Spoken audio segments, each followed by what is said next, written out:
La lecture, jadis prisée par l'ancienne génération, manque de plus en plus d'adeptes. Aujourd'hui, la tendance est beaucoup plus orientée vers l'Internet et autres documents électroniques, ce qui porte préjudice aux librairies et à la fréquentation des bibliothèques. Les enseignants sont formels. Cette situation ne peut que contribuer à la baisse du niveau d'instruction.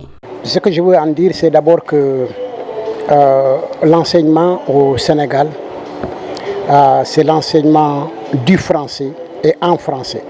On enseigne le français et les autres disciplines également sont enseignées en français. Ça signifie qu'il faut donner à la langue tous les crédits nécessaires. D'ici que le diola, le mandingue ou une autre langue remplace le français. Mais puisque c'est la langue officielle, c'est la langue d'enseignement, il faut lui donner toute sa dignité et l'apprendre. Et pour cette raison, le meilleur apprentissage, c'est la lecture. Et il est dommage de constater aujourd'hui que les élèves ne lisent pas beaucoup. Or, la meilleure méthode de maîtrise du français, entre autres, passe effectivement par la lecture.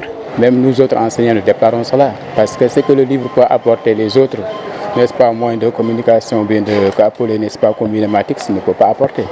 N'est-ce pas, ça, le livre vraiment va dans le cadre de la formation, n'est-ce pas, de l'élève, sur le plan, n'est-ce pas, comme encore expression, mais également aussi orthographe, tout cela. Donc, c'est un outil vraiment précieux pour l'élève, pour l'apprentissage, quoi. L'élève vraiment qui s'y attelle ne regrettera jamais.